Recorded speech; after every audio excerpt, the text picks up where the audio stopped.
Okay, can we begin? Yes, Maharaj. Yes, please. Okay. Om Jnana Timirandasya Jnananjana Shalakaya. Recording in progress. Chaksurun Militan Yena Tasmai Shri Gurave Namaha. Namo Vishnu Padaya Krishna Pristaya Bhutale Srimati Bhakti Vedanta Swaminiti Namane Namaste Saraswati Devi Gauravani Pracharine Nirvishesha Shunyavadi Paschatya Deshatarine Vanchakalpatarabhyascha Kripa Sindhu Payevacha Patitanam Pavanebhyo Vaishnavibhyo Namo Namaha Jai Shri Krishna Chaitanya Prabhu Nityananda Shri Advaita Gadadhar Shri Vasadi Gaur Bhaktavinda Hare Krishna Krishna Krishna Hare Hare Hare Rama Rama Rama Hare Hare.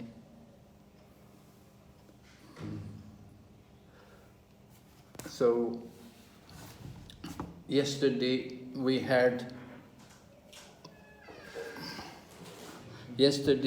Maharaj Parikshit's questions.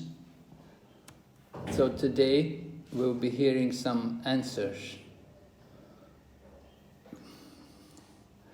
We're going to go into the 9th chapter, right?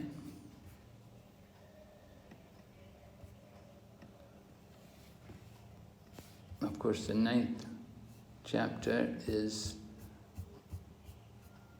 answers by citing the Lord's version.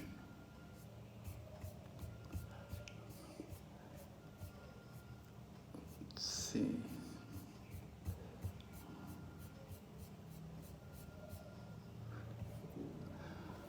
Yeah, Maharaj Parikshit had his questions in chapter 8. Now we're going to hear the answers. The Lord's answers coming from the Lord, his version, how to answer the questions. So the first verse of the 9th chapter is an answer to the question which is put back in chapter 8, text number 7. So if you go back to chapter 8, text number 7, you'll get that question.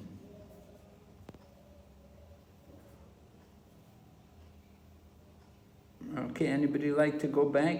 You can tell me what was the question?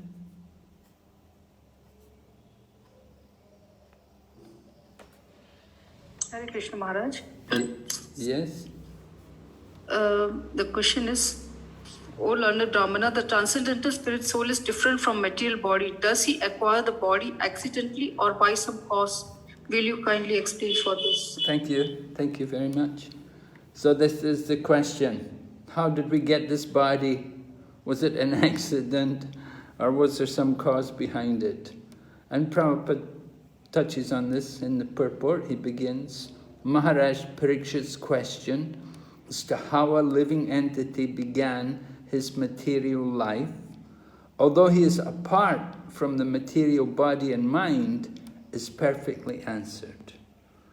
Right? We have a material body and material mind, but we are spiritual. We are spiritual beings. We're all souls, which is spiritual. How is it possible the two are together? That has to be explained. And Sukadeva Goswami will explain that. There's a wonderful lecture by Srila Prabhupada. When Srila Prabhupada was in Tokyo, it must have been about 1973 or 72, or maybe even 71. I can't remember exactly, but anyway, it's there in the folio, Prabhupada's lecture in Tokyo, and he lectured on this first verse of the 9th chapter.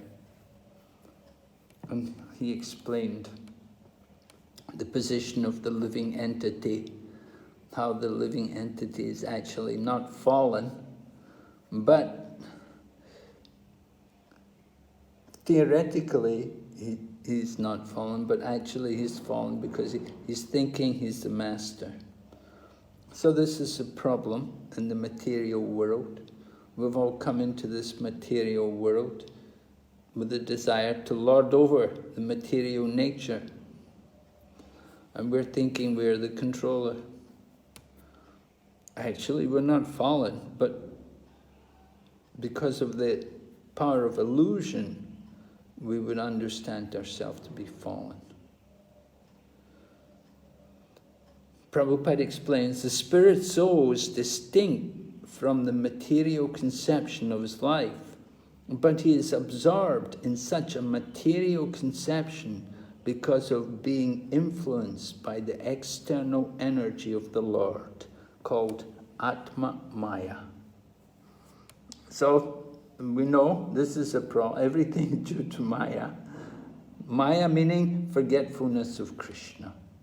So this is a problem. We've forgotten Krishna. Then Prabhupada goes on in the purport, second paragraph.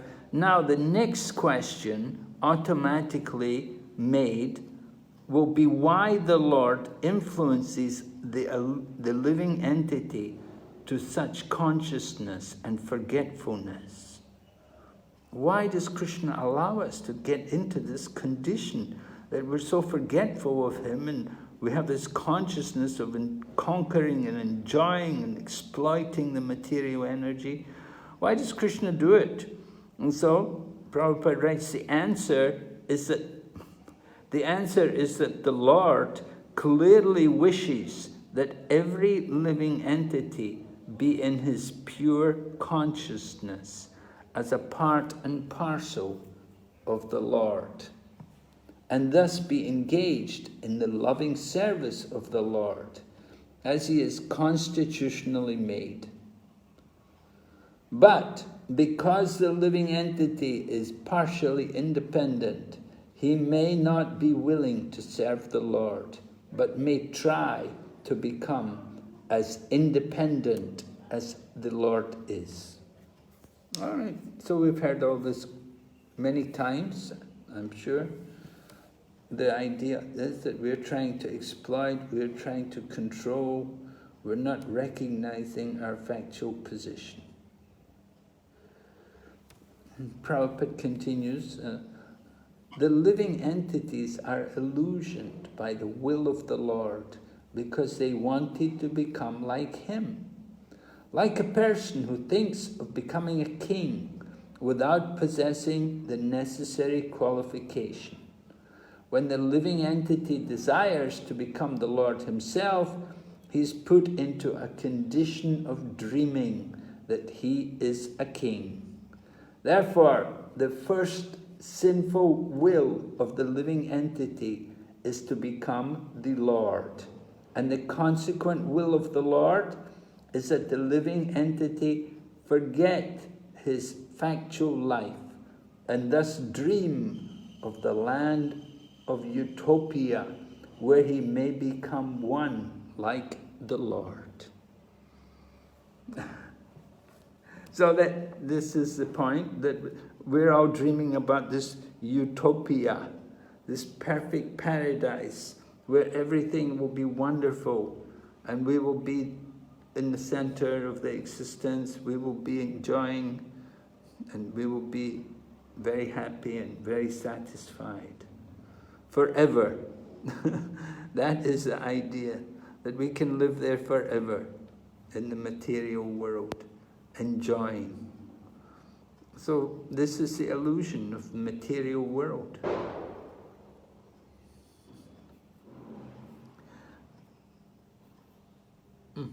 Then, in the second text, Sukadeva Goswami is continuing to explain to Maharaj Parikshit, and he brings up the concept, the consciousness of the conditioned soul, how we think in terms of I and mine. This is the problem, why we're entangled in the material existence. Why we're taking so many different bodies in the material world. because we're thinking, I am the body and this is mine. This belongs to me. This is my home. This is my country. This is my family. It's all mine. So we like to be the proprietor. We have to learn from the Bhagavad Gita, of course. 5th chapter, text 29, the last verse of the 5th chapter. Who is actually the proprietor? There's only one proprietor. He is the Supreme Lord. And we are simply servants. We should have that mood to be the servant. But because of our desire, because we want to enjoy so much this material world, independently of the Lord, we dream so many different ways. We have our dream.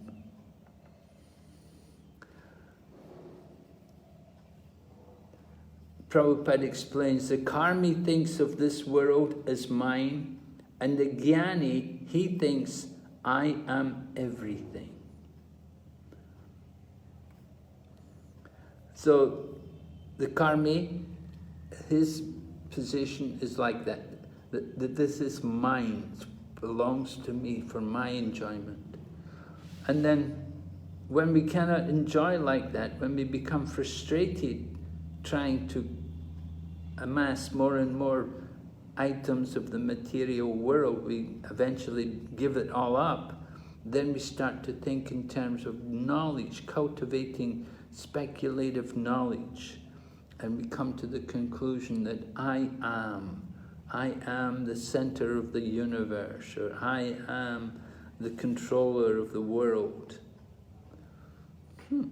So it's so ludicrous, but still we think like that. And when Prabhupada was in New York in 26 Second Avenue days, there was a yogi who had his little yoga center not far away, and he used to teach all of his yoga students like that. He would teach them to sit and meditate, and he would tell them, now you are controlling the sun, now you are controlling the moon, like that. And they would all sit like that. I am controlling the sun, I am controlling the moon. And they thought, this is great, this is wonderful. Because, you know, we do have that tendency to want to be God. And then the idea of being God is very attractive. And if you meditate that, I am controlling the sun, I am controlling the moon, it's very satisfying to our material mind, but it's very far away from reality and very far away from the truth. So we want to understand these things properly. The third verse continues with more discussion on these two conceptions or misconceptions, I and mine. And Prabhupada explains that in the animal state of life, the misconception of mine is perceivable even in the category of cats and dogs who fight with one another with the same misconception of mine. Right, we see the cat, dogs, here in Mayapur there's many dogs, wild dogs just roaming around the Dham, and they're always fighting with each other. You can hear them fighting. This is my land, this is my food, this is my place to sleep. Like that, the dog mentality. And then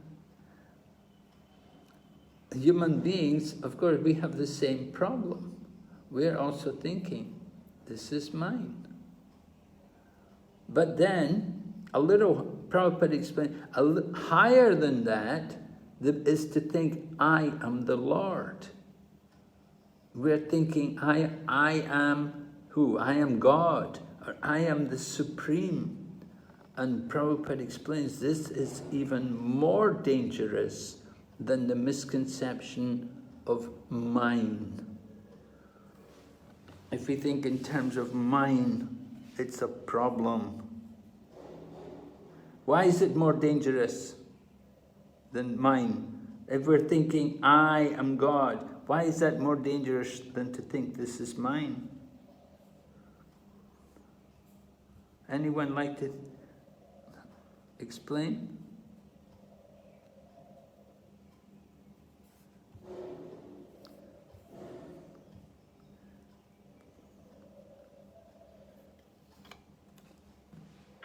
Hare Krishna Maharaj.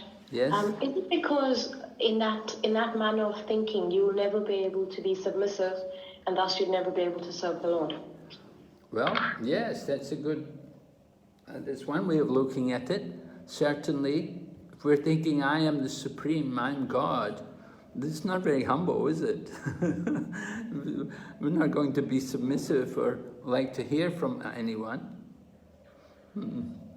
It's an interesting point you brought up. Thank you very much. Yes. Generally, somebody's thinking they're God, what's going to happen to them? Where are they going to go? What will be their destination? Hare Krishna, Guru Maharaj. Yes? Would it be the Brahma Jyoti? They'll be lucky.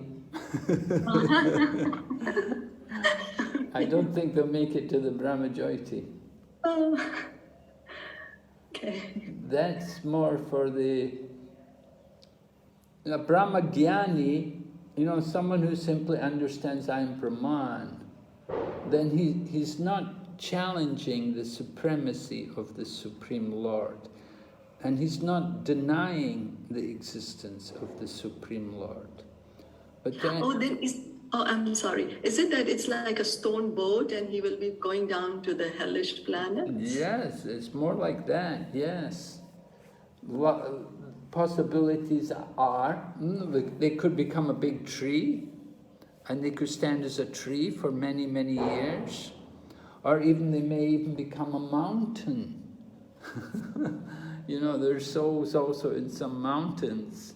So, because they're thinking like that I am the Supreme, I'm the controller, I am center of the universe. So, Krishna facilitates that mentality for them and gives them a suitable body in the material world. They don't actually enter into the spiritual world. Brahma Jyoti, that's for people who can, they've actually entered into the spiritual world.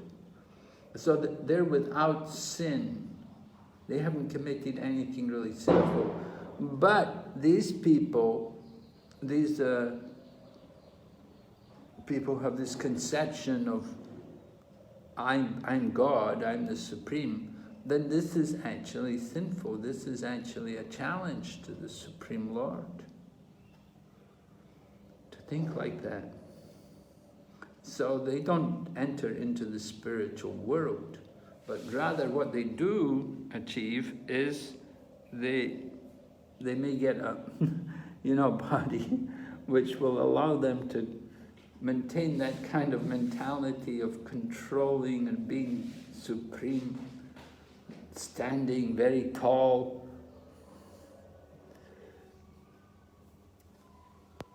So sometimes it happens like that these different people who are very materialistic and very polluted in their consciousness, they're given bodies like that.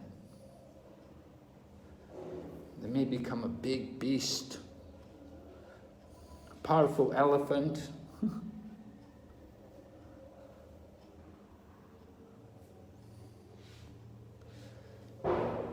may become the queen bee.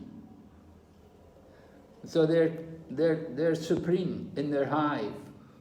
All the other bees are collecting honey for them, and the queen bee just sits there and enjoys all the honey collected by all the other bees. So that's the situation. That's the future of these kind of people who have this consciousness. They enter into the darkest regions of ignorance. That is the verdict. In Ishopanishad they talk like that such people enter into the darkest regions of ignorance.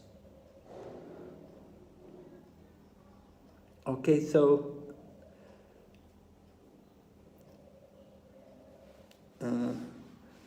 Prabhupada explains, although there are sometimes directions in the Vedic literature to think oneself one with the Lord, that does not mean that one can become identical with the Lord in every respect. Undoubtedly, there is oneness of the living entity with the Lord in many respects, but ultimately the living entity is subordinate to the Lord, and he is constitutionally meant for satisfying the senses of the Lord. The Lord therefore asks the conditioned souls to surrender unto him. And then Prabhupada gives a nice discussion about how, from Bhagavad Gita, Lord Krishna is telling us to surrender.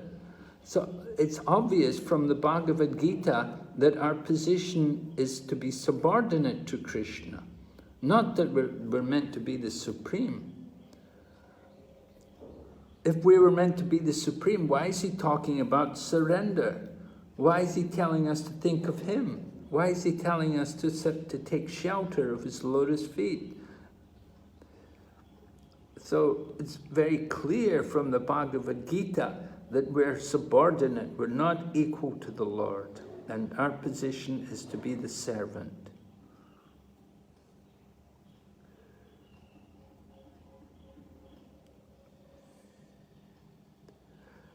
Then Prabhupada, further on in the paragraph, he says, a poor man without any employment or occupation may undergo so many troubles in life, but if by chance the same man gets a good service under the government, he at once becomes happy.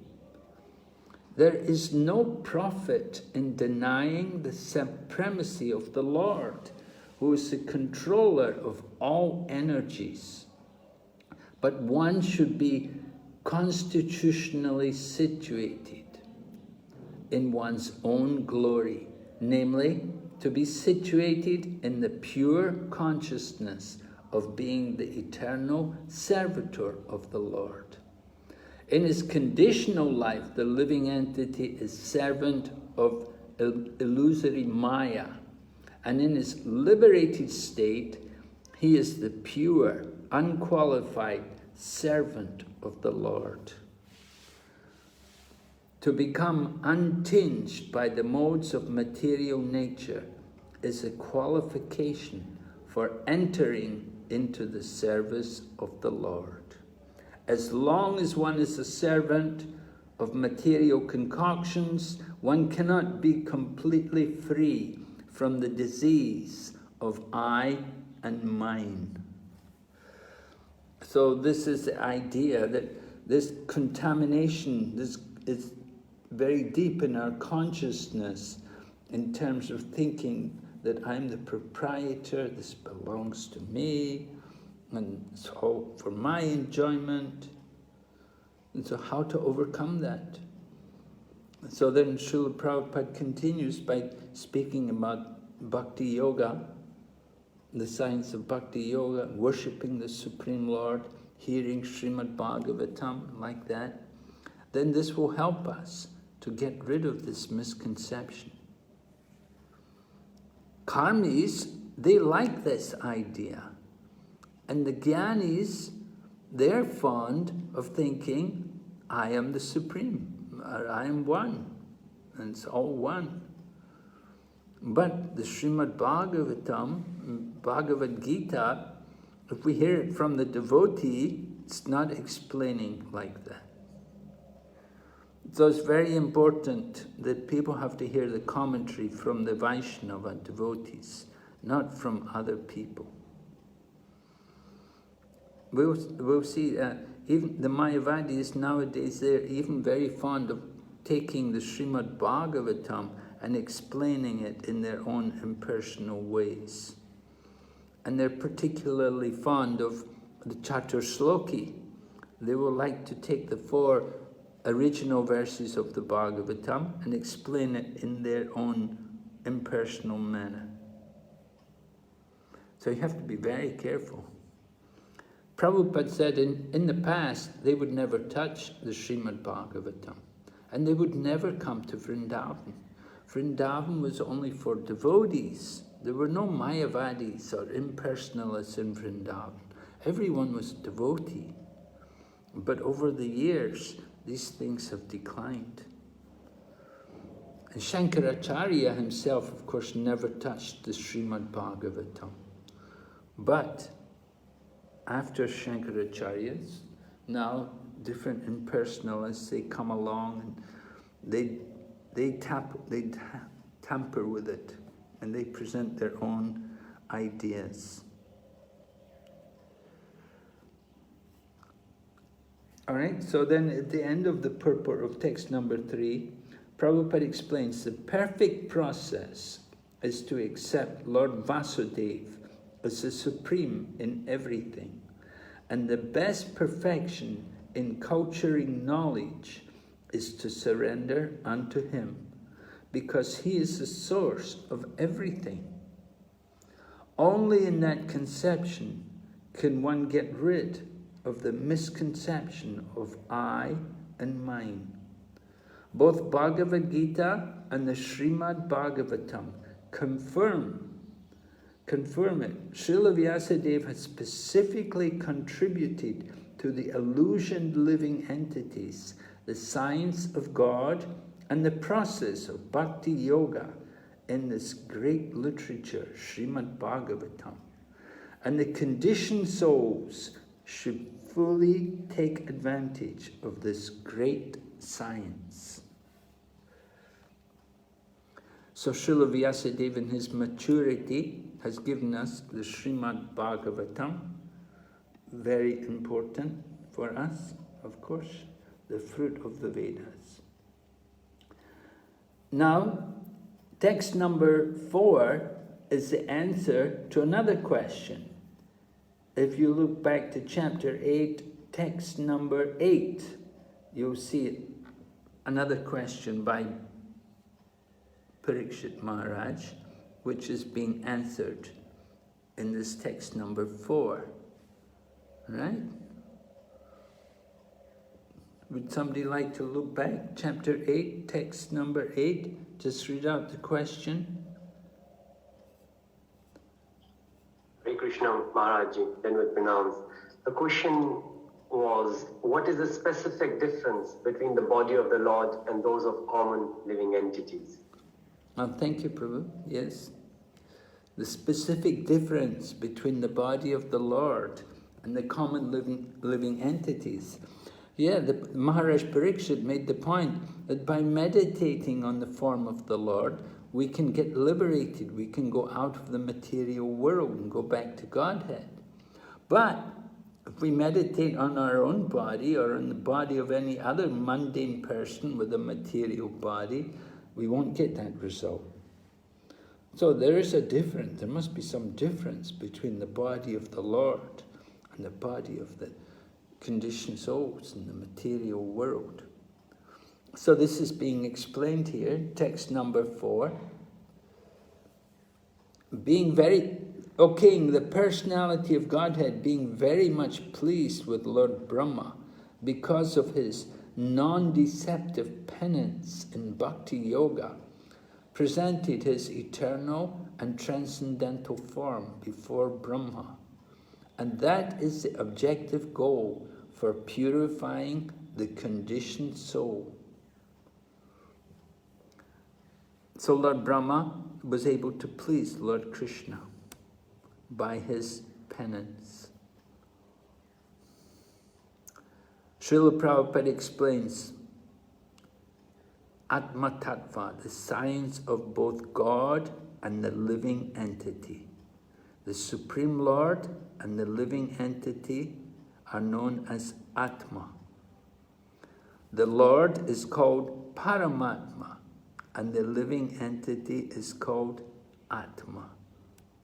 Brahman, or Brahma, or the Jiva.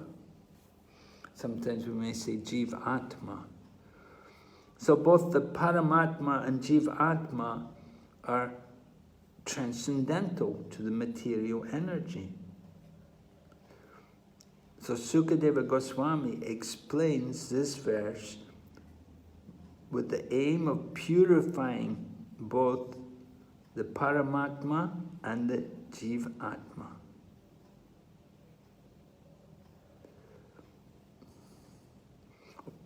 Not purifying both Paramatma and Jivatma, but purifying the truth about both the Paramatma and Jivatma. Paramatma and Jivatma are always pure, but the truth about them, in other words, how we understand them. So Prabhupada continues, the wrong conception of the Jivatma is to identify the material body with the pure soul. And the wrong conception of Paramatma is to think him on equal level with the living entity. So the wrong conception of the Jivatma, we identify with the material body. Conditioned life, right? We are all attached to the material body. Very normal for people to do like that. We're thinking, I'm the body. And then even on a higher level, the wrong conception of Paramatma. And we think the Paramatma is equal with the living entity. So in other words, we're thinking, but I'm God. If I'm the Paramatma, they think there's only one soul, so I'm Paramatma, so I'm God. We're all God. You are that, you're God. This is the way that Mayavadis would present it like this. Tat Tvamasi, they say, that thou art. So, both misconceptions can be removed by the power of Bhakti Yoga. This is the wonder, the power of Bhakti Yoga, that it can remove the poison from our consciousness, that mentality, thinking that this is mine, and that I am this, I am controlling. So Prabhupada writes, Srila Sukadeva Goswami therefore says that for purification of both wrong conceptions, the Lord presented his eternal form before Brahma, being fully satisfied by Brahma's non-deceptive vow of discharging Bhakti Yoga. So the Lord appeared with a specific purpose. He's showing his eternal form before Brahmaji. You'll remember when we were studying Bhagavad Gita, chapter 11, the universal form, Arjuna was able to see the Lord in his two-armed form. But it's pointed out that only those who have love of God can actually see Krishna in his two-armed form. It says it's actually easier to see the universal form than it is to see the Lord in his two-armed form. So here also, Prabhupada writes, except for Bhakti Yoga, any method for realizing Atma Tattva will prove deceptive in the long run. Bhakti Yoga, well, it's the only way, no other way. Just like we say, Harinam eva kevalam, kaloa nasteva, nasteva, nasteva, like no other way, no other way, no other way. Only by chanting the holy name. So we're saying the same thing about Bhakti Yoga. Not by karma, not by jnana, not by yoga, but simply by Bhakti Yoga. The unique nature of Bhakti Yoga, that it can help us to remove all the problems in the spiritual path. We just have to follow the process of Bhakti Yoga. Then it will take effect, and everything can be overcome. Devotees would write to Prabhupada, Prabhupada, I have so many problems. Prabhupada, I have so many problems. Prabhupada said, you just come to me. He said, with one kick of my foot, I can knock over all of these problems. So that is the power of Bhakti Yoga, that it helps, it will take away all the obstacles on the spiritual path.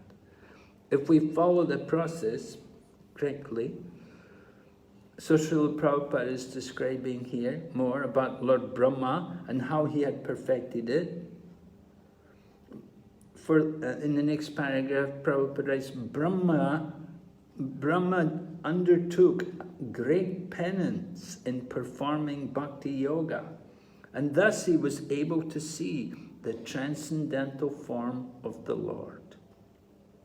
His transcendental form is 100% spiritual, and one can see him only by spiritual vision after proper discharge of tapasya or penance in pure Bhakti Yoga.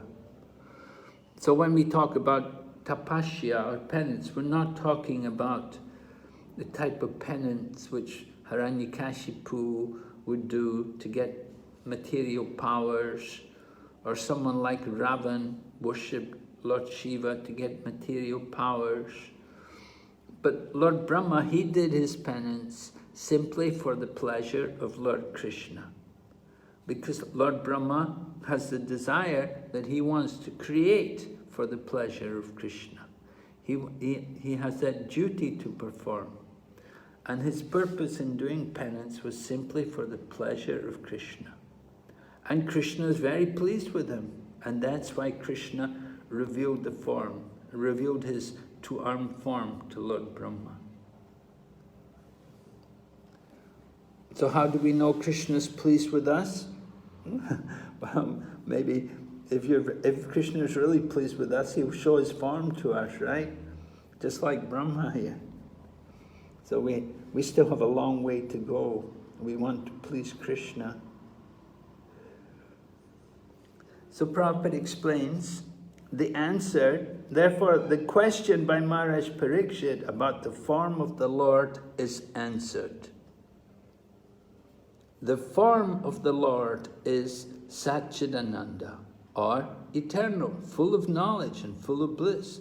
But the material form of the living being is neither eternal, nor full of knowledge, nor blissful.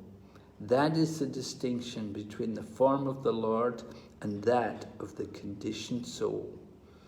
The conditioned soul, however, can regain his form of eternal bliss and knowledge simply by seeing the Lord by means of Bhakti Yoga. So we're all, of course, on the path of Bhakti Yoga. We're cultivating our devotion for Lord Krishna.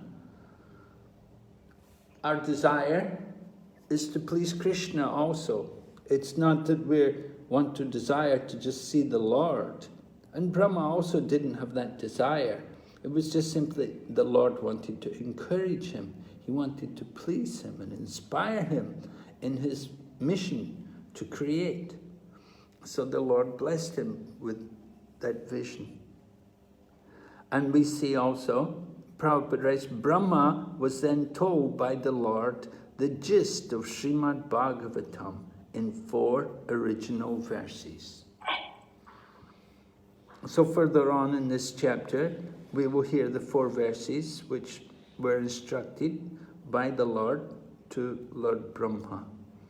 And these 4 verses were then passed on to Narada, and then Narada passed to Vyas, and in this way Srimad Bhagavatam came in parampara. Through the discipline, through the parampara, the knowledge is passed down. We heard earlier Lord Brahma telling Narada, I'm giving you the knowledge, now you expand it. And so Srimad Bhagavatam was originally 4 verses, but it has been expanded. Now we have 18,000 verses. I have heard that in the higher planets where the demigods reside, Srimad Bhagavatam is many hundreds of thousands of verses.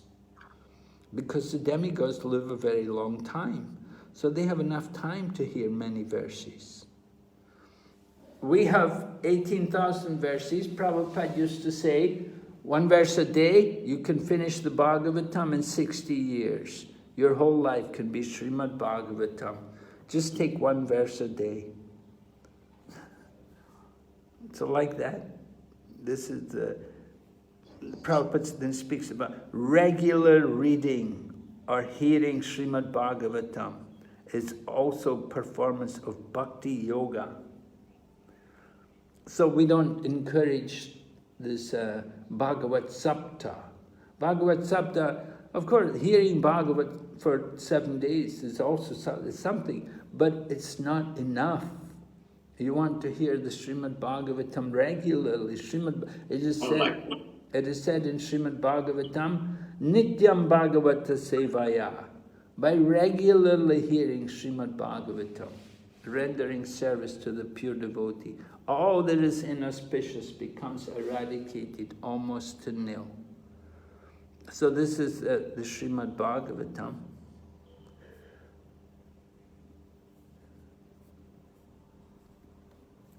Okay, going ahead, text number 5. We're hearing about Lord Brahma's penance.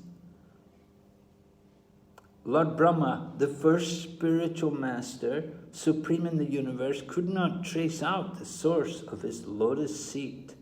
And while thinking of creating the material world, he could not understand the proper direction for such creative work, nor could he find out the process for such creation. Oh, you could imagine how perplexed he must have been that he'd been given this task to do the creation, but he doesn't know how to do it. He could not trace out the source of the universe, and he was thinking about different directions. He could not find out the process for such creation. Could you imagine you're trying to do something, you don't know the process? So, therefore, Brahma has to take shelter of the Supreme Lord. But nobody is there. He's alone in the universe.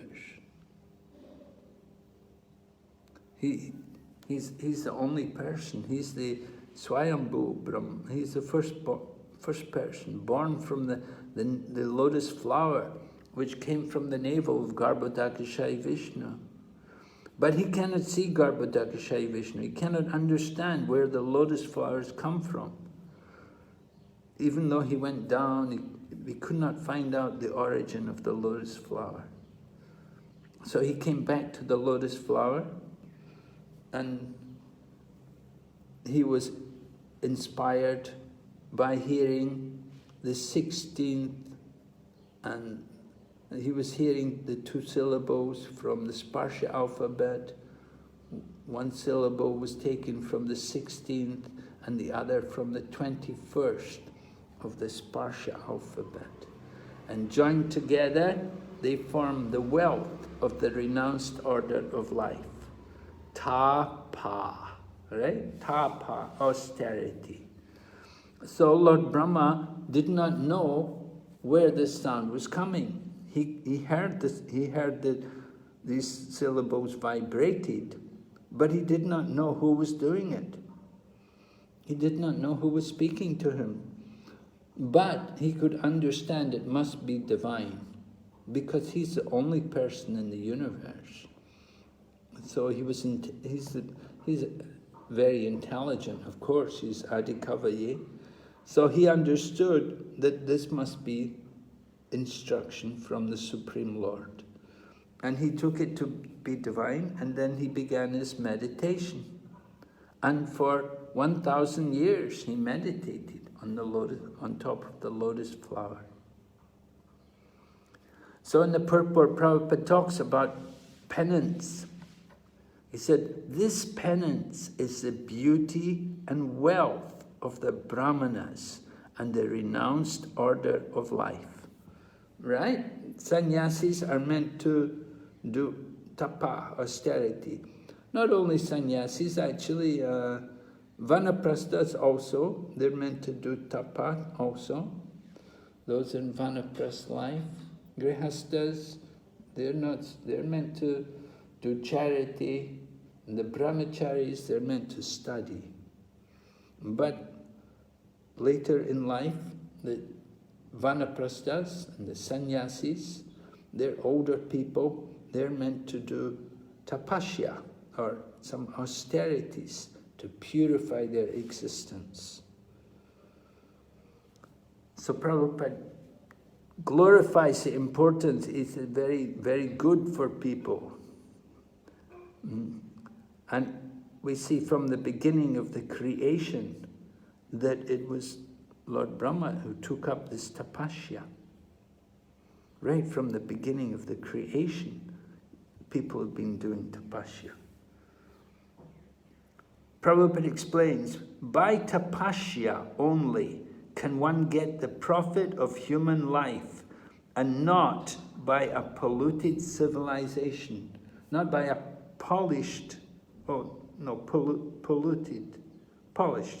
civilization of animal life. The animal does not know anything except sense gratification in the jurisdiction of eat, drink, be merry and enjoy. But the human being is made to understand, to undergo tapasya for going back to Godhead, back home. This is mentioned, of course, in the 5th canto. Lord Rishabdev, he was instructing his 100 sons. Lord Rishabdev, the incarnation of Godhead, he was going into the forest to take up vanaprastha life. And before he did so, he instructed his 100 sons. He told them, don't try to enjoy like the pigs, because that pleasure of sense gratification, that is there even for the animals which eat stool. You know, people, sometimes they're so foolish, they don't understand that the pleasure which they're so anxious for, that same pleasure, the same enjoyment is there for the pigs which eat stool, and these kind of animals, they're having that kind of sense gratification. Yes, you want sense gratification, but we should want the higher sense gratification. Sense gratification on the transcendental platform, not bodily platform. Srila Prabhupada explains, when Lord Brahma was perplexed about how to construct the material manifestation in the universe, and went down within the water to find out the means and the source of his lotus seat, he heard the word tapa vibrated twice. And then, just jumping a little bit, so Brahma was thus initiated, right? Oh, maybe I'll read the whole thing. Taking the path of tapa is the second birth of the desiring disciple. You know, we always get people, I want second initiation. I want second initiation. So here we have Lord Brahma. He got his second initiation from Lord Krishna, right? The second birth of the desiring disciple. The word upanayana, the word upashrenot is very significant. It is similar to upanayana, or bringing the disciple nearer to the spiritual master for the path of tapa. So Brahmaji was thus initiated by Lord Krishna, and this fact is corroborated by Brahmaji himself in his book Brahma Samhita. In Brahma Samhita, Lord Brahma is sung in every verse, Govinda Madipursam Tamaham Bhajam. Thus Brahma was initiated by Krishna mantra, by Lord Krishna himself. And thus he became a Vaishnava, or a devotee of the Lord, before he was able to construct the huge universe. It is stated in Brahma Samhita, Lord Brahma was initiated into the 18-letter Krishna mantra, which is generally accepted by all the devotees of Lord Krishna. Right? Those of you who are second initiated, you'll know the 18-syllable mantra. So that's given to the Krishna devotees. We chant that when we chant Gayatri Mantra. So Lord Brahma got initiated by Lord Krishna. It's an opportunity for him to meditate. Gayatri Mantra is for meditation, right? It's internal contemplation of the Lord. We chant japa. That's out externally. It should be loud. We should hear the sound of the holy name. But Gayatri is chanted silently, in the mind. Not supposed to chant aloud. They said Gayatri was cursed like that by the other wife of Brahma, that your mantra will never be chanted aloud. So the Gayatri mantra is for silent meditation, but it's a very powerful purification of the mind to contemplate the form of the Lord through chanting the Gayatri mantra.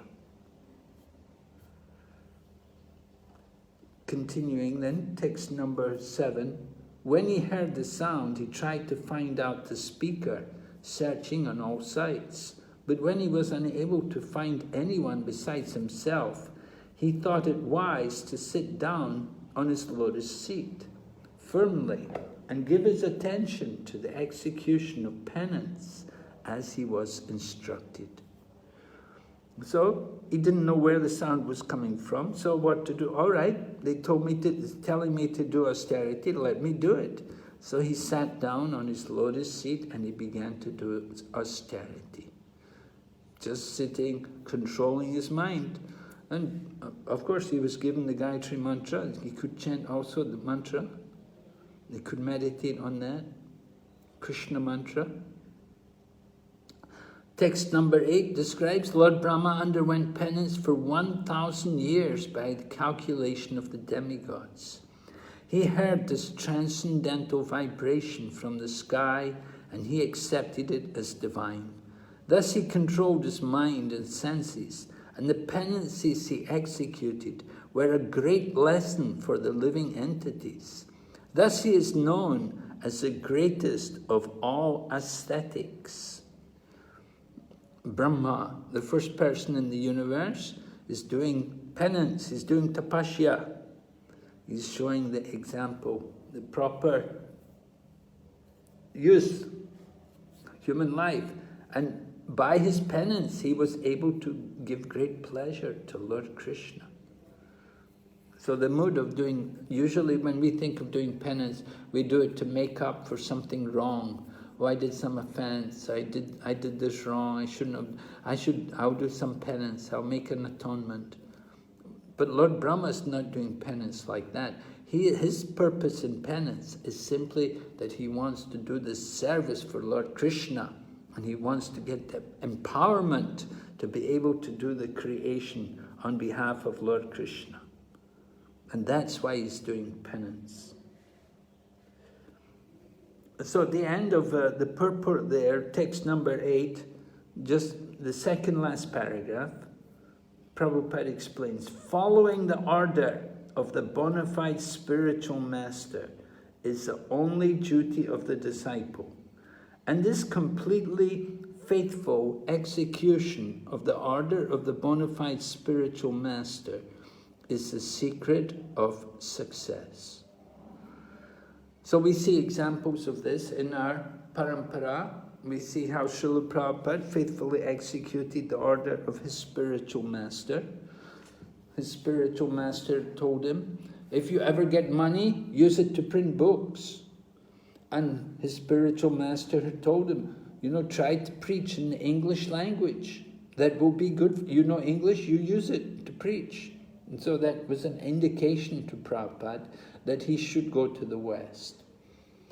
But whereas his spiritual master had tried to preach in Europe and in England, Srila Prabhupada decided to go further west to USA.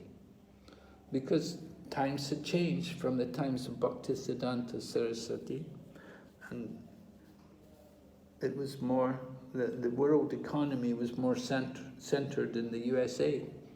So Srila Prabhupada chose the USA.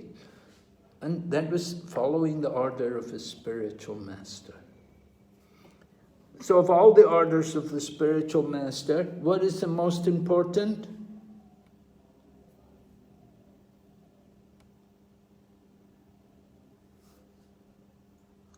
Chant 16 rounds and follow the 4 regulative principles. Yes, to chant every day at least 16 rounds, right? Try to chant without offense. That is the most crucial of all the instructions of the spiritual master. So we want to keep that vow. We make that vow at the time of initiation. Sometimes people ask, why don't we make other vows, like go to Mongol Arti or do Kirtan every day? No, but the vow is chant 16 rounds on our beads. That is the standard procedure. No other things. We don't want to speculate on this. The order of the spiritual masters, chant on your beads. You have to do that. So this is the most important of the orders of the spiritual master. Lord Brahma controlled his 2 grades of senses by means of sense perception and sense organs, because he had to engage such senses in the execution of the order of the Lord. Therefore, controlling the senses means engaging them in the transcendental service of the Lord. Right? We have to do something with our senses, not just stop the senses, we have to do some service. What service are you doing? Prabhupada would ask, what are you doing? What service are you doing? So the Lord's order descends in disciplic succession through the bona fide spiritual master. Was execution of the order of the spiritual master is factual control of the senses. That is tapasya, following the order of the spiritual master. Continuing, text number 9. Personality of Godhead, being very much satisfied with the penance of Lord Brahma, was pleased to manifest his personal abode, Vaikuntha. Now we're going to hear about Vaikuntha, the spiritual planet above all others. This transcendental abode of the Lord, adorned by all self-realized persons, freed from all kinds of miseries and fear of material existence, illusory existence. So who would like to tell me some of the special features of Vaikuntha? Tell me one quality. There is no anxiety. Anxiety? Yeah. No miseries. No miseries, right. No misery, no anxiety, right? It's Vaikuntha. We are in the Kuntha, right? Our planet is Kuntha, Kuntha Loka. All anxiety, all problems, so many worries. But the spiritual world, Vaikuntha, no anxiety. Okay? So everyone's very happy, right? No anxiety. You can also tell me, what do the people look like there in the spiritual world? What kind of bodies do they have? Self-effulging body. Spiritual body.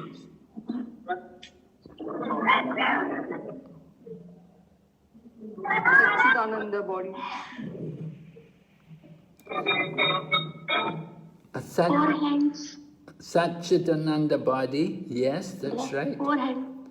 4 arms, right? Chaturbhuj, yeah. Youthful. What? They look young, youthful. Yes, right. Are there any old people there? No. No, everybody's the same age. There's no, it's true, they're all young. Nobody gets old. Wonderful, huh? You don't have to worry about getting old. You don't have... Everyone's young, eternally youthful in their spirit, in their Satchidananda body, with no anxiety. Yes? Anything else? No disease. No disease. No disease, yes. No COVID, right? No vaccination. None of these things. Not fear of death. Yes, no fear of death. Is there any fear there?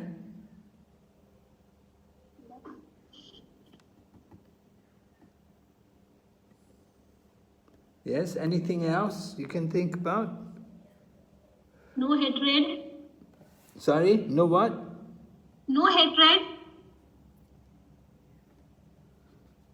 I'm sorry, I'm still not, it's not clear to me what you're saying. No hatred. Hatred. Hatred, okay, no hate. Yeah, no hatred of anybody. Everyone's pure-hearted. Heart. Yeah. They have loving dealings, loving exchange with each other. They live in perfect harmony with each other. Why? How do they do that? Because Krishna is in center. Yes. Yes, right, because Krishna's in the center, because they're all pure devotees. Pure devotees. So They all have pure consciousness. yes, they have pure, and pure consciousness means what? What does it They mean? know their original identification. They are the part and parcel of Lord Krishna. Right, they know themselves to be part and part. And what is their relationship with Krishna though? Eternal servant. Yeah, Eternal servant, yes. right, yeah, Vaikuntha. Dasharas is predominant. Everyone is in the mood of being the servant.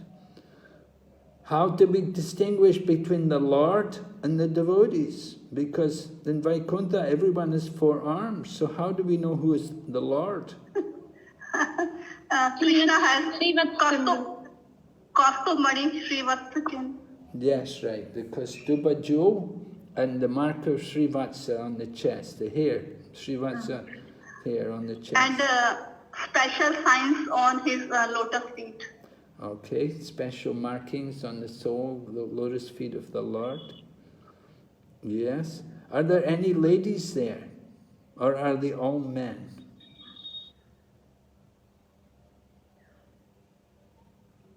Yes, there are. Okay, can you tell me about the ladies?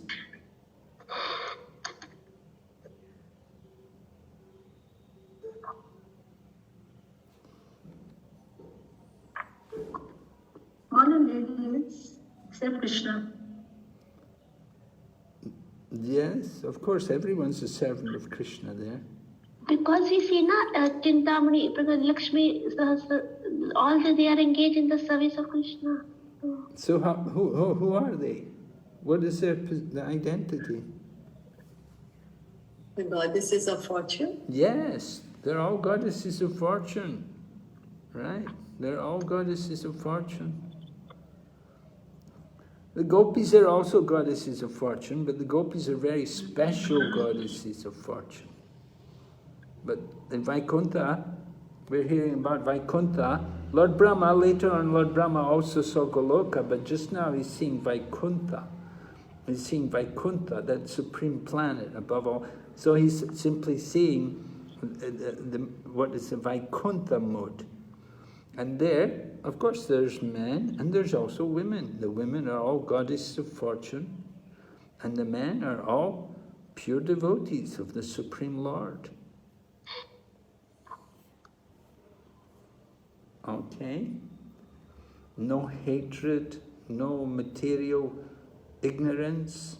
Everything's very nice, right? So this is described for several verses. Yeah. Now, Jiva Goswami makes an interesting point.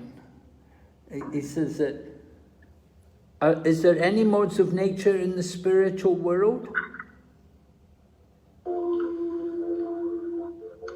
We Vishuddha Sattva, not the three modes, Vishuddha Sattva. Vishuddha Sattva, right. There's no influence of passion or ignorance or even goodness, because goodness, material goodness will be mixed with passion and ignorance. So it's only pure goodness, the Shuddha Sattva. So Jiva Goswami raises the question, he said, but in the material world, variety is produced by the modes of nature. So we may think that because there's no modes of nature in the spiritual world, there cannot be any variety. Do you understand? We may think there cannot be any variety because there's no modes of nature. It's the modes of nature which produce the variety.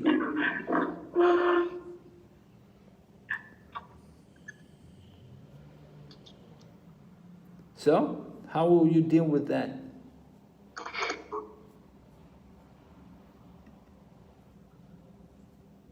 Any answers? The spiritual world is full of bliss. So the persons who are in the spiritual world, they do not, they are fully satisfied in that mode. They do not want variety. And one answer is also there ki the material world is the. Well, you said just now they don't want variety. So are you telling me there's no variety there in the spiritual world? Spiritual world also has variety because the material world is the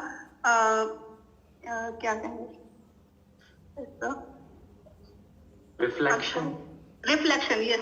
Reflection of the spiritual world. Material world is a reflection of the spiritual world. So that's why there is also variety in spiritual world. Yes, good, right. The Lord himself is full of variety. We see Lord Krishna and Lord Krishna's expansions and incarnation. There's so much variety in the spiritual world. Yes. So, but it's all due to the spiritual energy. It's not due to the modes of nature, not due to the material modes of nature, but it's by the interaction of the spiritual energy, the chit shakti, the spiritual potency of the Lord. So that's why there's variety there.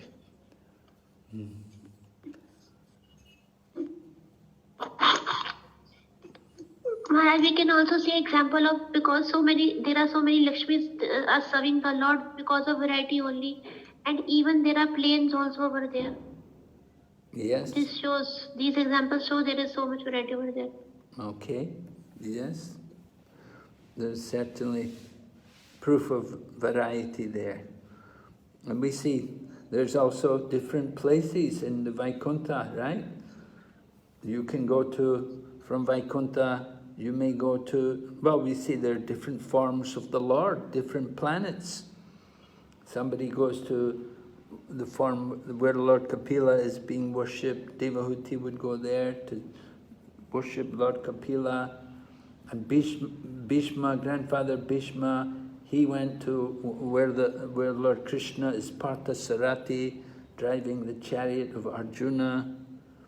So there's an unlimited number of planets in the spiritual sky, and there are different forms of the Lord in different planets where the Lord is being worshipped by his different devotees.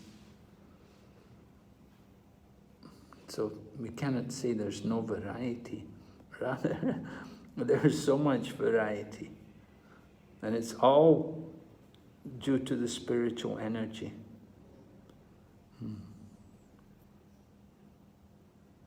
Maharaj, can we also see that there are kalpavriksha trees over there? So if one wants any variety, then from that also they get. Okay, yes, kalpavrikshas are there. Although devotees are pure, they don't desire anything material from the kalpavriksha, but they want flowers and fruits. And we see, for the Lord. Yes, and we see the Lord's garland, it's different colors, it's not just one type of flower, but so many varieties of flowers. And there's so many different trees growing there. And so there is so much variety in the spiritual world. And Radharani is cooking different dishes daily. Yes. We see it's quite different from Buddhism. In Buddhism, everything is Buddha. There's no variety. Okay. Yes? Hi, Krishna Maharaj. So with so much there, and I appreciate that the souls are very, very pure, but with so much of access to all of those things like the desire tree, etc., is there risk that a soul can fall? I'm sorry, the last part of your... Is there risk that the devotees can fall down because they have access to so much? Can devotees fall down from the Vaikuntha? Yes. Well, the living entity is Tatastha Shakti, so that we could expect that there is a possibility, but Lord Krishna does say, one who enters my abode, he never leaves there. Because one is so happy, so satisfied, never want to leave. That's although you may worry, you may become attached, you may enjoy, but remember the devotees who go there are all very pure-hearted. So they see everything in relation to Krishna. The trees and the flowers and the fruits and the cows, all of these things, they're all there simply for Krishna's enjoyment. And the devotees all use everything for the pleasure of Krishna. So the whole consciousness is, we want to please Krishna. So long as they keep that consciousness, you're not going to fall down. But as soon as you become inimical, we think, well, why Krishna? Then immediately we're out. Boom. I mean, it's like having an ejection button in the airplane, you're flying a jet plane and there's an ejection button. You press that button and you just shoot out the top of the airplane. And so it's like that. We come out, we fall right out of the spiritual world and take birth in the material world. But it's very, very rare that it happens. Usually nobody, once they come to the spiritual world, they don't fall back. And we see there are many, many more living entities residing in the spiritual world than there are here in this material world.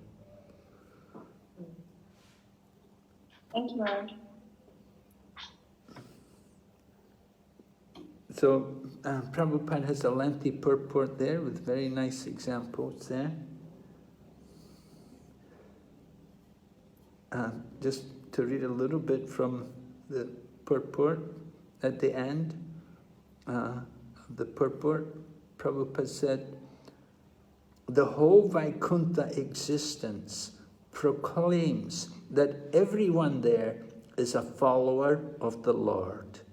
The Lord is the chief leader there without any competition for leadership, and the people in general are all followers of the Lord. How nice.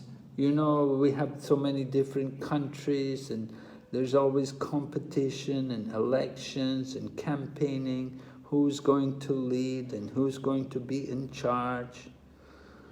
Even where you have like communist countries, they change the leader, they put a leader in, then they'll take him out, then they'll put somebody else in. So there's always this competition for supremacy. But in the spiritual world, that's not there. The Lord is a leader without any competition. They may put someone in and say, oh, he's for life, but he doesn't live for very long. They put him in when he's already elderly person. So how long can he live in the leadership role? Then he has to give up, and then somebody else takes over. But in the spiritual world, the Lord has an eternal spiritual body. And everyone's very happy. Everyone's very satisfied. There's no question of revolution. Just to finish the purport, Prabhupada said, it is confirmed in the Vedas, therefore, that the Lord is the chief leader and all other living entities are subordinate to him. For only the Lord satisfies all the needs of all other living entities. So that's a very important point. That one who is the leader, he has to satisfy the needs of the others.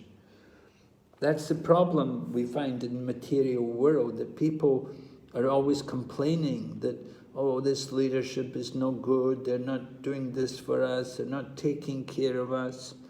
But in the spiritual world, that problem doesn't come up. Lord Krishna arranges everything so nicely for everyone that everyone is provided for.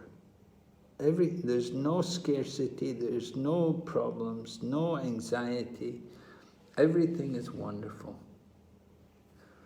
So we get beautiful descriptions of the Vaikuntha planets given there in that section. No. Okay. Going on, hearing a bit more about the inhabitants of the Vaikuntha planets and their complexion, lotus eyes, sky bluish complexion, lotus eyes, dress yellow color, very attractive, and 4 hands, the age of growing youth, all nicely decorated with ornamental medallions, and they appear to be effulgent. Some of them are effulgent like coral and diamonds in complexion, and have garlands on their heads, blooming like lotus flowers, and some wear earrings. Prabhupada says in the purport, there are some inhabitants who have attained the liberation of sarupya, or possessing bodily features like those of the personality of Godhead. The Vaidurya diamond is especially meant for the personality of Godhead, but one who achieves the liberation of bodily equality with the Lord is especially favored with such diamonds on his body. So, you may get the Vaidurya diamond, but you don't get the Kaustubha jewel. Kaustubha jewel is unique for Lord Krishna. But you may get Vaidurya stones. That's okay. That's for everyone. And then we hear about the airplanes, and the ladies are very beautiful, and they have their companions, and they combine together just like the sky, decorated with clouds and lightning. One Buddhist monk I know, elderly man, he was asking me about the spiritual world. And he asked me, how is it in the spiritual world, in Krishna consciousness? Because he said in Buddhism, everyone is Buddha. You know, there's no man and there's no woman. Everyone is simply the Buddha. So how about Krishna consciousness in the spiritual world? So I explained to him that there are men and women, and they're together, and they may be like husband and wife, but their consciousness is focused on Krishna. Their consciousness is not that, you know, I'm your wife, you have to please me, you have to satisfy me, and you know, it's not like that. It's not like in the material world, you know, we have to get money, we have to get my education for my kids and this and that. All the things, all the problems, all the issues which come in the material world, they're all absent in the spiritual world. But there are men and there are women, and they're together, and they live happily. They don't need to divorce, and they don't fight and quarrel with each other. They live together peacefully. Oh, it must be so nice, huh? Just imagine. So Prabhupada says in the purport, although there is nothing but Brahman, one should not mistakenly think that there is only void and no variegatedness. Thinking like that is due to a poor fund of knowledge. Otherwise, no one would have such a misconception of voidness in Brahman. As there are airplanes, ladies and gentlemen, so there must be cities and houses and everything else just suitable to the particular planets. So, very wonderful. No imperfections, no environmental issues, no problems like what we have here on this planet. Text 14 describes the goddess of fortune in her transcendental form, engaging in the Lord's loving service. She's not only engaged in variegated pleasure, service to the Lord, along with her constant companions, but is also engaged in singing the glories of the Lord's activities. So when Brahma, text number 15, Brahma saw in the Vaikuntha planets the personality of Godhead, who is the Lord of the entire devotee community, the Lord of the goddess of fortune, the Lord of all sacrifices, Lord of the universe, who is served by his foremost servitors like Nanda, Sunanda, Prabhala, and Arhana, his immediate associates. So Prabhupada says in the purport, so when we see the Lord, we see him with his different energies, associates, confidential servitors, etc. So the Supreme Lord, who is the leader of all living entities, the Lord of all devotees, the Lord of all devotee sects, the Lord of all opulences, the Lord of sacrifices, the enjoyer of everything in this entire creation, is not only the Supreme Person, but also is always surrounded by his immediate associates, all engaged in their loving, transcendental service to him. So you'll remember from Nectar of Devotion, one of the qualities which is unique to Lord Krishna. There are four qualities which are all found in Krishna, but are not there even in Lord Vishnu. And one of them is that Lord Krishna is always with his loving devotees. He's always surrounded by his loving devotees. He's not alone. But when he comes with his assistants, his associates. So after hearing about the goddess of fortune, then we hear about the personality of Godhead and his form. He appears to be very much satisfied. His very sight intoxicating and attractive. He had a smiling face, decorated with an enchanting reddish hue. Dressed in yellow robes, wore earrings and a helmet on his head, had 4 hands, and his chest was marked with the lines of the goddess of fortune. So we're getting a very elaborate description about Brahma's vision of Vaikuntha planets. He was able to see all the different people. He was able to see the goddess of fortune. Now he's able to actually see the Supreme Lord. And the purport Prabhupada said there is a full description of the Yoga Pith, or the particular place where the Lord is in audience to his eternal devotees. Yoga Pith, just like in Mayapur, we have the Yoga Pith, where Lord Chaitanya made his appearance. So here also talking about the Yoga Pith, where the Supreme Lord, personality of Godhead, gives his darshan to all of the residents of Vaikuntha.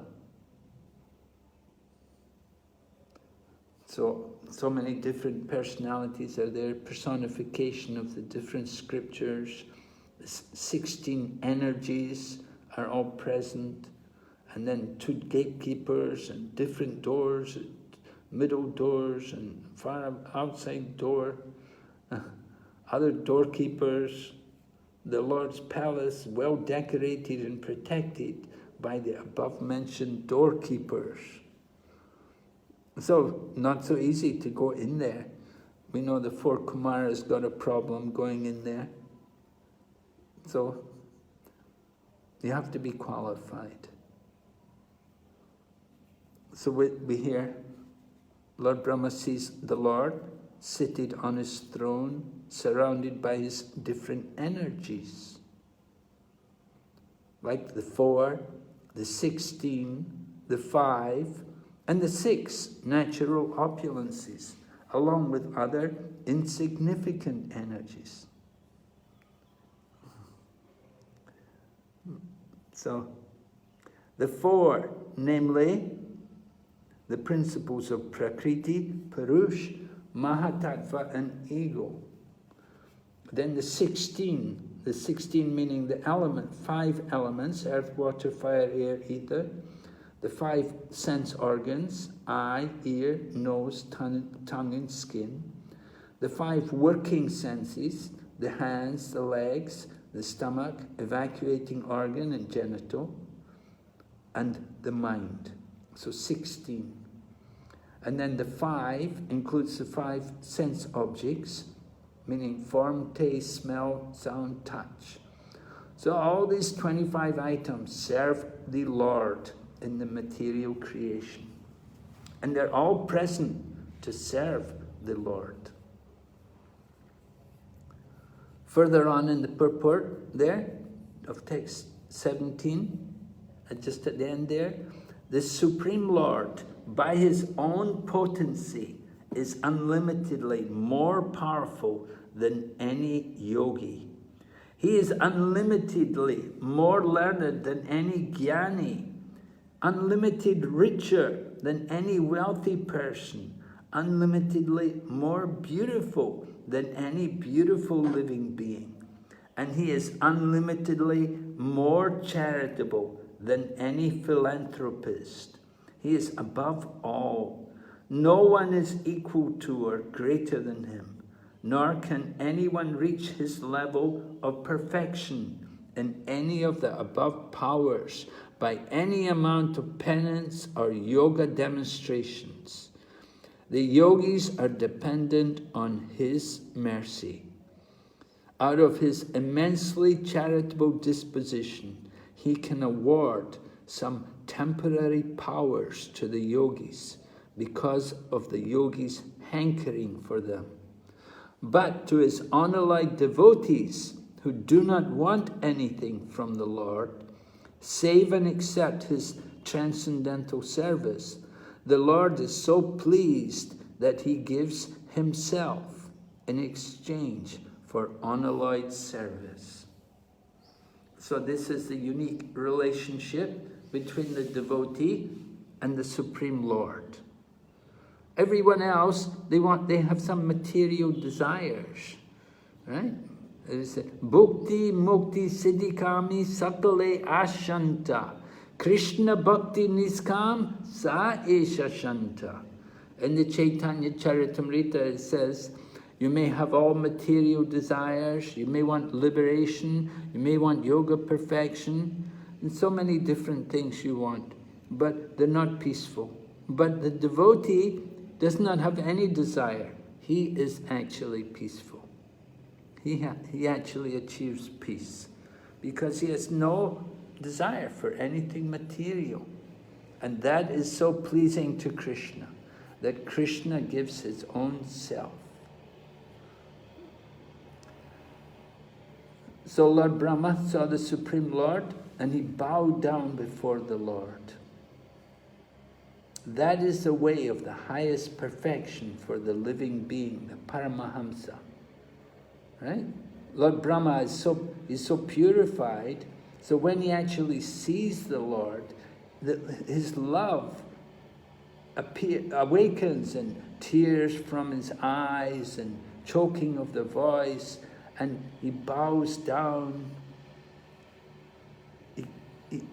he cannot even think to look directly on the Lord, but he looks down at the feet of the Lord and then comes up.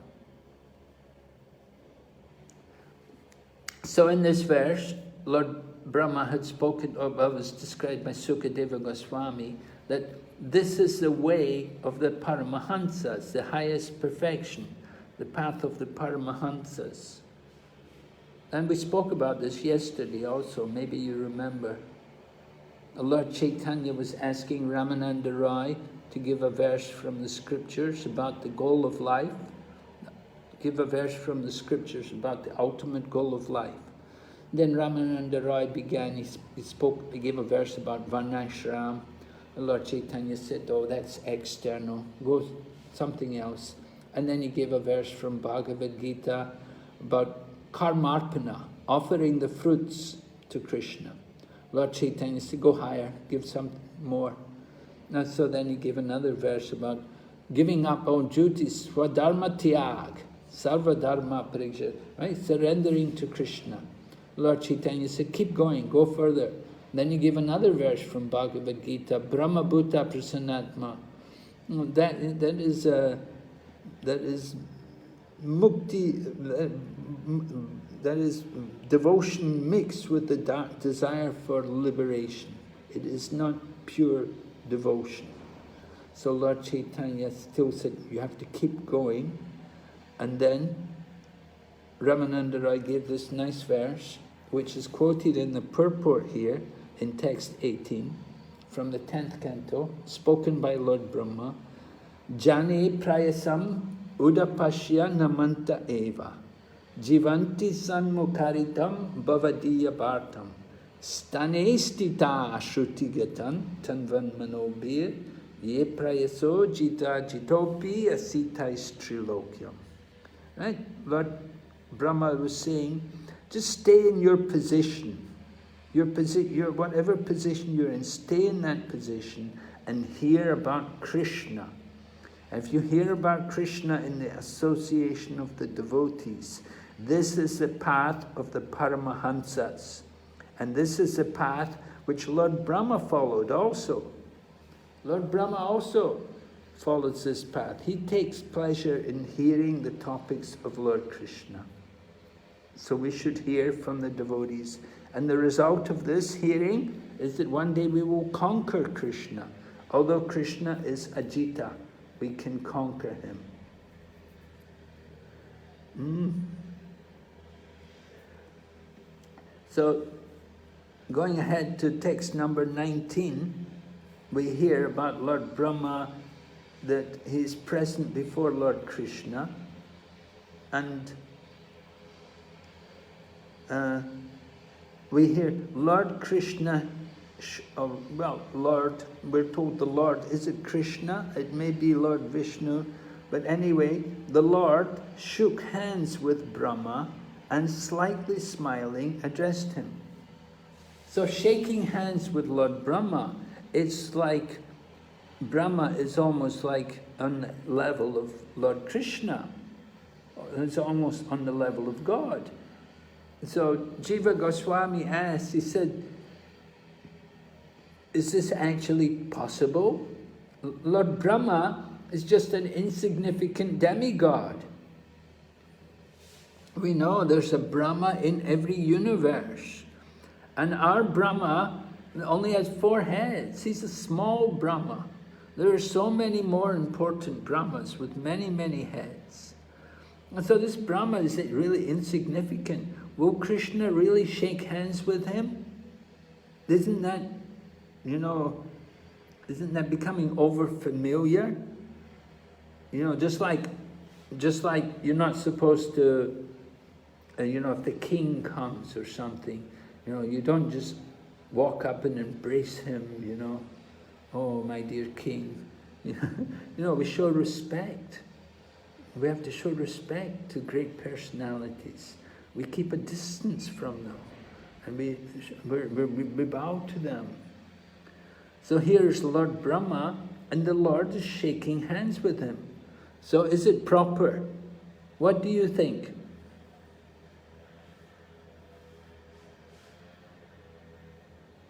Brahma is a great devotee of the Lord. That is why. Well, there are many great devotees of the Lord. Does it mean they can all go and shake hands with the Lord? Krishna's mercy.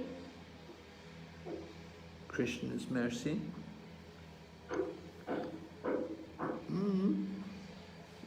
Brahmaji is the devotee in Sakhya Rasa. Well, that's what Prabhupada says, because he shook hands with the Lord, because the Lord shook hands with him. So that seems to indicate that he must be in Sakya-ras. But before that, we don't know. Anyway, Jiva Goswami answers by saying that we have to understand how much Lord Krishna loves his devotees. That Lord Krishna has a very, very intimate relationship with all of his devotees. Those devotees who sacrificed everything for him, for his service. So Lord Krishna is just like Lord Krishna. What did Lord Krishna say about the gopis? He said, Naparayeham, I cannot repay you, that you have done so much, you have given so much for me. I can never repay you. So Lord Krishna, in the same way, he feels very much obliged to Lord Brahma, because Lord Brahma was taking so much trouble for, how long did he do penance for? How long was he doing tapasya for? 1,000 celestial years. Yes, 1,000 years of the demigods. He was performing austerity. A long time.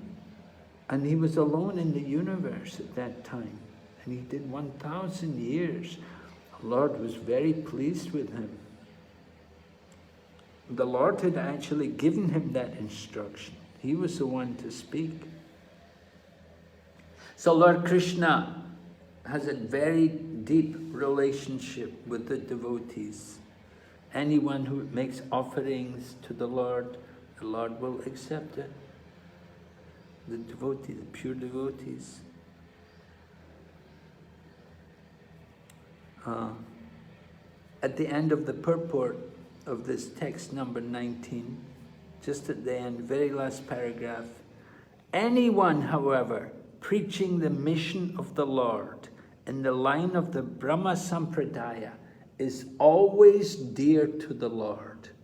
And the Lord, being satisfied with such a preacher of the authorized Bhakti cult, shakes hands with him in great satisfaction. So it's not just causeless mercy. The Lord is actually satisfied with such a preacher. Sometimes we would like to think that somehow we can satisfy the Lord by our service. It's not a very easy thing to do. You want to satisfy the Lord. But we should be meditating like that. What do I need to do to satisfy the Lord? Going ahead, text 20. Lord Krishna, the personality of Godhead, addresses Brahma.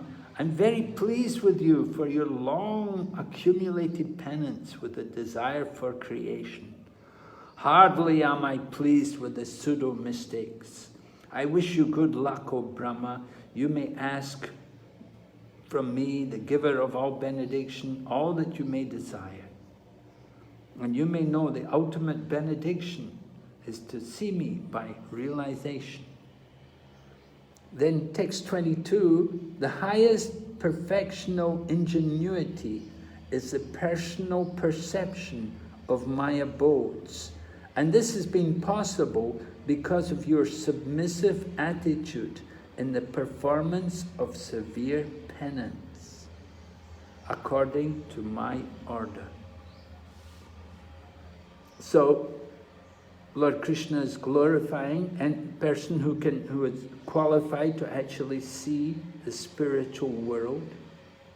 The highest perfectional stage of life is to know the Lord by actual perception, to actually be able to see the Lord by the grace of the Lord. This can be attained by everyone who is willing to discharge the act of devotional service. And of course, there's many different ways we can perform that devotional service. But we want to meditate and we want to think how I can do something to just satisfy my spiritual master. And if we satisfy the spiritual master, certainly satisfying to Krishna.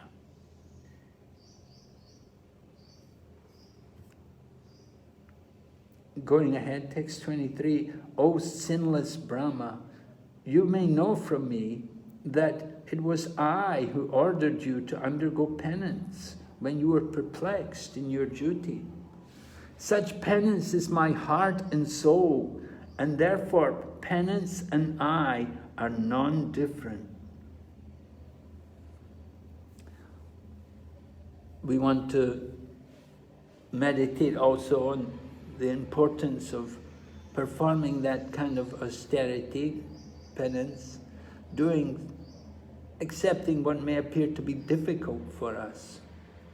You know, of course, some people do Chaturmasya or Bhishma Panchak, these kind of penances.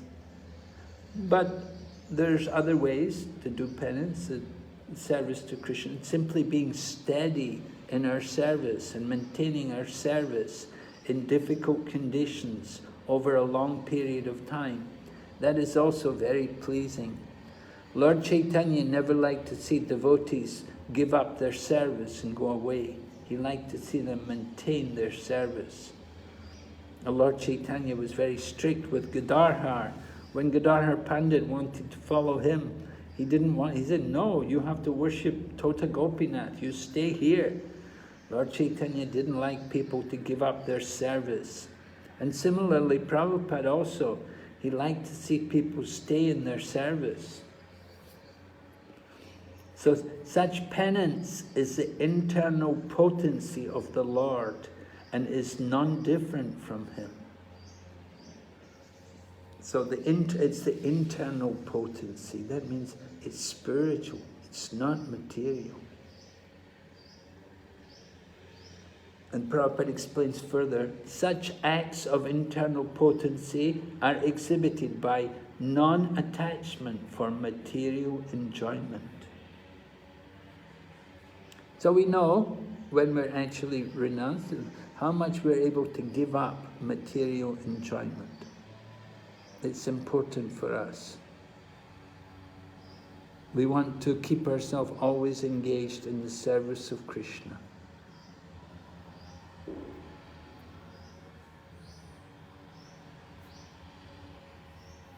At the end of the purport of text 23, Prabhupada writes, therefore, only love and penance combined can please the Lord, and thus one is able to attain His complete mercy. He directs the sinless, and the sinless devotee attains the highest perfection of life.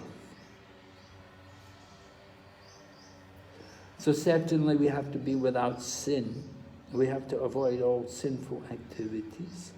That is primary in performing devotional service, to give up all sinful activity. Lord Brahma was sinless, and therefore he could follow the orders of Lord Krishna, and he could do the tapasya. Text 24, Lord Krishna describes, I create this cosmos by such penance. I maintain it by the same energy, and I withdraw it all by the same energy. Therefore, the potency is penance only. We can understand penance is really being the message here, the important point to grasp here. And Prabhupada's purport is very important also. He talks about in executing penance, one must be determined to return home back to Godhead and must decide to undergo all types of tribulations for that end. Even for material prosperity and name and fame, one has to undergo severe type of penance.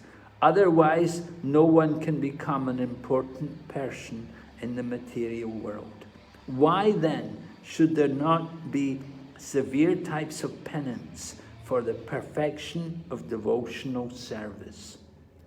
And then Prabhupada states, an easygoing life, an attainment of perfection in transcendental realization cannot go together. An easygoing life, not good for Krishna consciousness. The Lord is more clever than any living entity. Therefore, he wants to see how painstaking the devotee is in devotional service. So Prabhupada is encouraging all of us not to run away from difficulties, but to recognize them. The difficulties are sent to us by the grace of Krishna. Krishna will test us. And so these tests will come in the form of these difficulties. How much pain, how much trouble are you willing to take to achieve some goal, to get somewhere for the service of Krishna?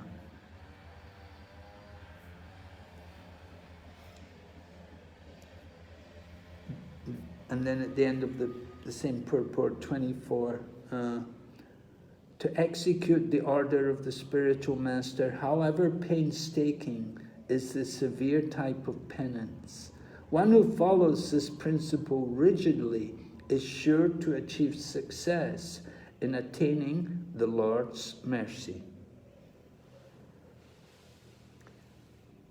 So we remember in the beginning of our Krishna consciousness movement how devotees did undergo a lot of austerity to do things for the pleasure of Prabhupada, to establish the Krishna consciousness movement, to distribute books everywhere.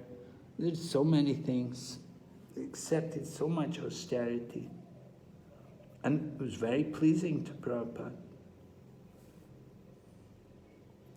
So then Lord Brahma replies to the Supreme Lord.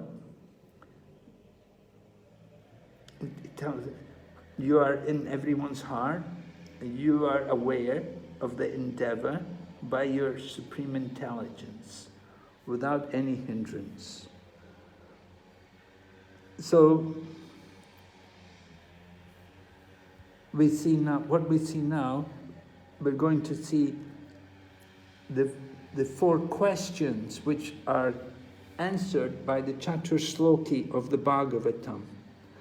And text number 26 is the first question which is going to be put.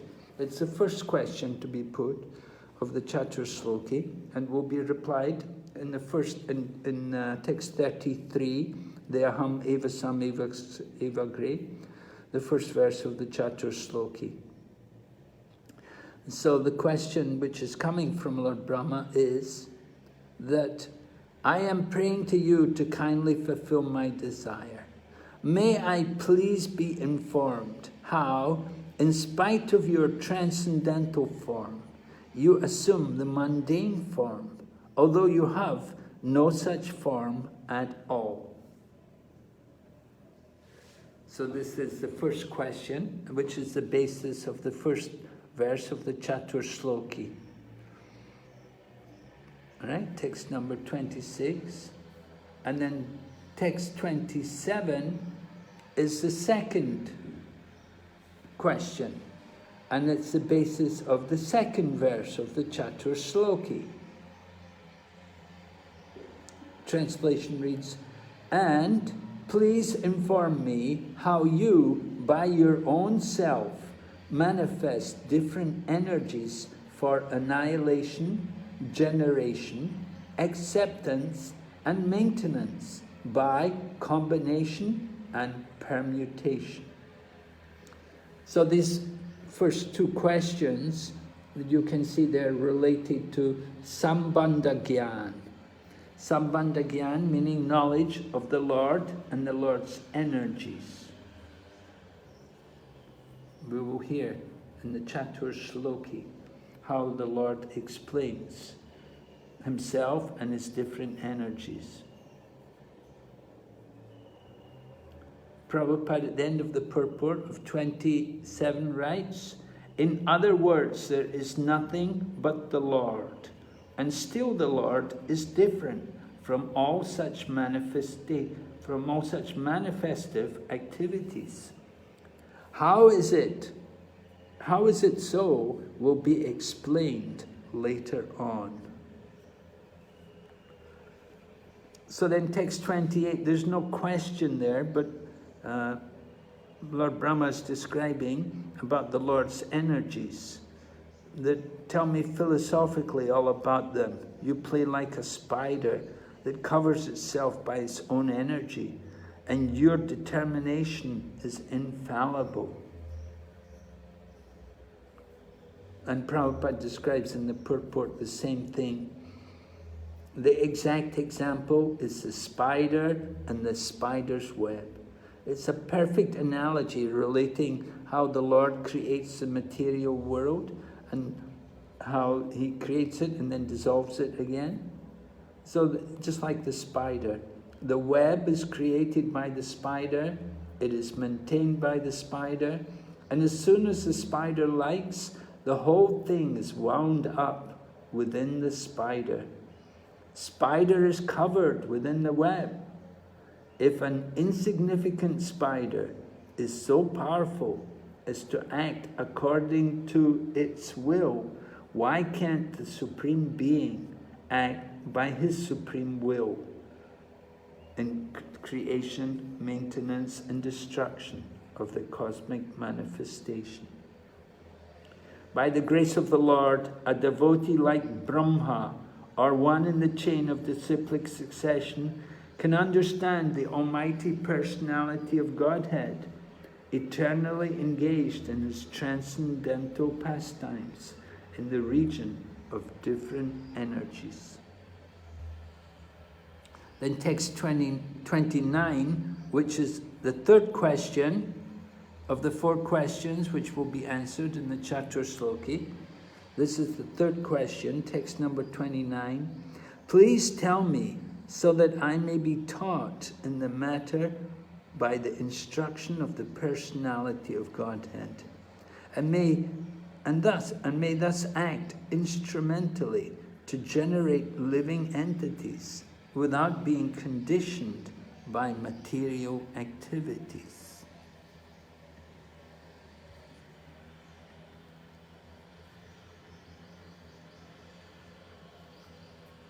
So that's the third question.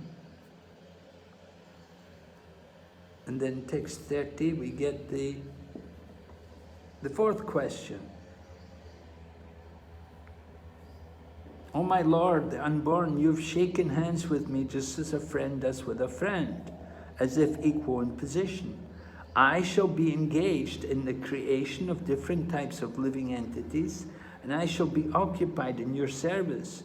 I shall have no perturbation, but I pray that all this may not give rise to pride, as if I were the Supreme.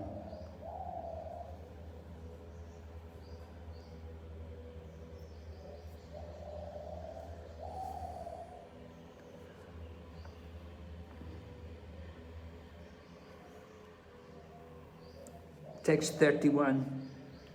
The Lord is replying, and text 31, very important purport.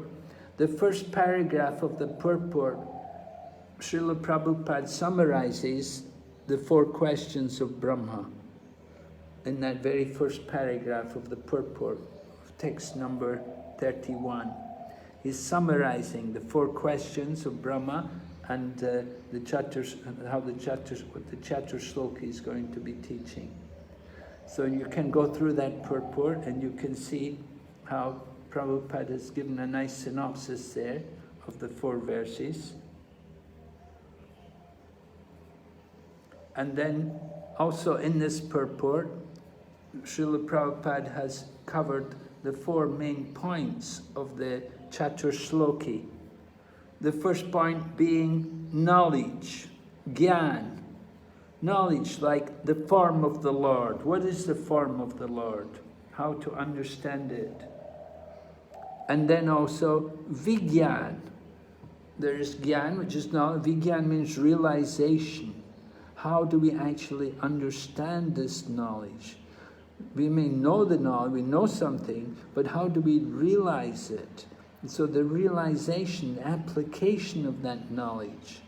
So these two things, Gyan and Vigyan, this is the Sambandha Gyan. This is a portion of Sambandha Gyan, dealing with the first two questions of the Chatur Sloki. Dealing with the Lord and His energies. So this is explained there in the purport. I'll just read a little bit here. In the, this is halfway through the first, well, it's all one big, the purport is all one paragraph. Huh?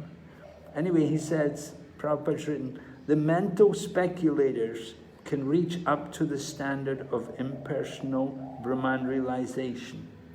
But factually, complete knowledge of transcendence is beyond the knowledge of impersonal Brahman. Thus, it is called the supreme confidential wisdom. So, wisdom, knowledge. And what is that knowledge? That is the form of the Lord, which is beyond the knowledge of the impersonal Brahman, knowledge of the transcendental form of the Supreme Personality of Godhead. Then another point which is brought up is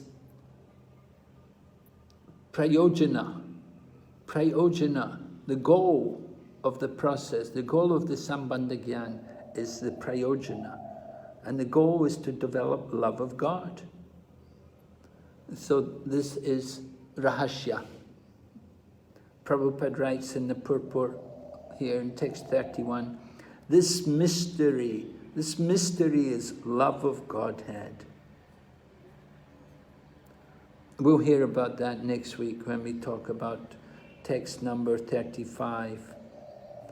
And then text 36 describes Abhidaya, the process itself, how to execute the process, which is dealing with the different paraphernalia which are required to execute sadhana bhakti. And Prabhupada talks about that also in the purport. He says, the main qualification for knowing the mystery of the personality of Godhead. Therein lies the main qualification for knowing the mystery of the personality of Godhead. And to attain the stage of transcendental love of God, to attain the stage, that's the prayojana, the stage of love of God is prayojana, but to come to that stage we need the abhidaya, and that is the regulative principles of devotional service must be followed. The regulative principles are called Vaidhi Bhakti, or devotional service of the Lord, and they can be practiced by a neophyte with his present senses. Such regulative principles are mainly based on hearing and chanting the glories of the Lord. All right, so this is the Abhidaya, this important purport there, text number 31. We get a lot of information there. Text 32 is a prelude to the speaking of the Chatur Sloki. So we'll begin there next week, when we meet again next week. We'll begin from text number 32, and then 33 is the first verse of the Chatur Sloki, and we have to go through the Chatur Sloki. So we have a week. You have a week to prepare. You can look over these purports. If you have any problems, then you can meet with me and we can talk. Are there any questions today?